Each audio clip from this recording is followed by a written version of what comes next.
మహాసేన రాజేష్ ఎక్కడ పుట్టాడు, ఎక్కడ పెరిగాడు?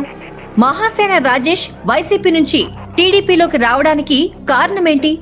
జనసేనలోకి మహాసేన రాజేష్ కలవకపోవడానికి కారణమేంటి? వైసీపీ పార్టీ తనను ఎందుకు అరెస్టు చేసింది? టీడీపీ అతనికి గన్నవరం ఎమ్మెల్యే టికెట్ ఎందుకు ఇచ్చింది? దాని వెనుక రహస్యమేంటి? అనేక విషయాల గురించి మనం ఈ వీడియోలో తెలుసుకుందాం. ఒకప్పుడు వైసీపీ అధికారంలోకి రావడానికి ఎంతగానో కృషి చేసినటువంటి వ్యక్తులలో మహాసేన రాజేష్ కూడా ఒకరు. అలాంటి వ్యక్తి వైసీపీ పార్టీని గెలిపించుకోవడం కోసం ఎంతగానో కృషి చేసిన వ్యక్తి ఇప్పుడు వైసీపీ పార్టీ పాలన నచ్చలేదు అని చెప్పి టీడీపీ పార్టీలో చేరిన విషయం మనకు తెలిసిందే. అయితే ఒక వ్యక్తి ఒక బ్యాంకుకి కలెక్షన్ ఏజెంట్ గా పనిచేసిన స్థాయి నుంచి ఈరోజు ఎమ్మెల్యే స్థాయి వరకు ఎదగడమే కాకుండా రాష్ట్ర ముఖ్యమంత్రిని సైతం కోలుకోలేని దెబ్బ కొట్టేలాగా, అది కూడా ఎమ్మెల్యే టికెట్ దక్కించుకున్న 24 గంటల్లో కోలుకోలేని దెబ్బ కొట్టేలాగా ఎదుగుతున్నాడు అనే చిన్న విషయం కాదు. అయితే అతను అసలు ఎక్కడి నుంచి వచ్చాడు? ఎందుకు అతన్ని చంద్రబాబు మెచ్చి ఎమ్మెల్యే టికెట్ ఇవ్వాల్సి వచ్చింది? ఈ వివరాలన్నీ మనం తెలుసుకునే ప్రయత్నం చేద్దాం. అయితే మహాసేన రాజేష్ ముందుగా ఒక బ్యాంకులో ఫైనాన్షియల్ ఇన్స్టిట్యూట్ లో కలెక్షన్ ఏజెంట్ గా పనిచేశారు. ఆ తర్వాత బట్టల వ్యాపారం పెట్టుకున్నారు.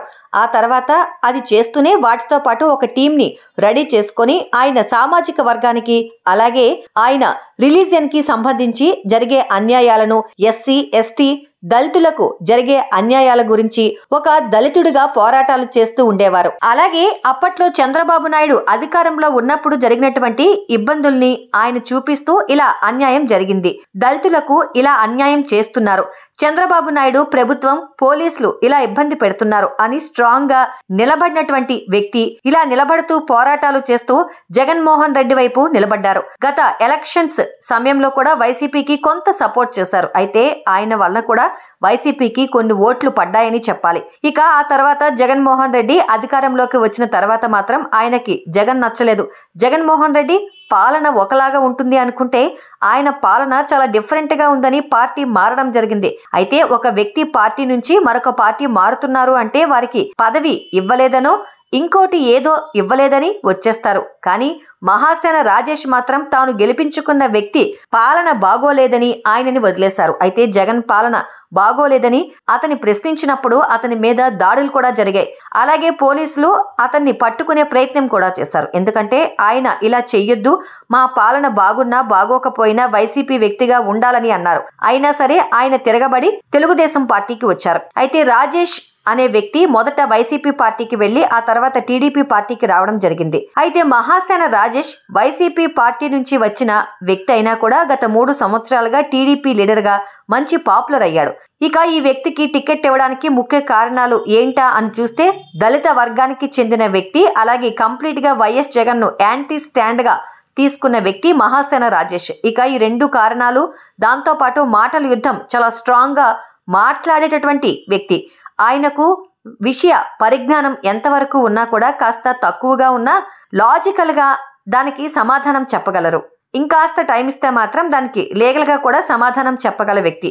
అయితే ఈ విషయాలు అన్ని పరిగణలోకి తీసుకున్న చంద్రబాబు నాయుడు మహాసేన రాజేష్ కు గన్నవరంలో టికెట్ ఇవ్వడం జరిగింది. అయితే ఒక దళిత నాయకుడు ఇలా ఎదుగుతున్నాడు అంటే ఖచ్చితంగా పార్టీ అధినేతలు వారిని తొక్కే ప్రయత్నం చేస్తారు. కానీ ఇక్కడ అలా కాకుండా చంద్రబాబు ఈయనకి టికెట్ ఇవ్వడం అనేది చాలా వరకు మెచ్చుకోవాల్సిన విషయమే. అయితే ఇప్పుడు జగన్మోహన్ రెడ్డికి ఎటువంటి దెబ్బ కొట్టబోతున్నారు అంటే మహాసేన రాజేష్ కు టికెట్ ఇచ్చిన 24 గంటల్లోనే గన్నవరంలో చుట్టుపక్కల ఉండేటటువంటి ప్రతి కమ్యూనిటీ ఇంటికి ఆయన వెళ్లడం మొదలుపెట్టారు.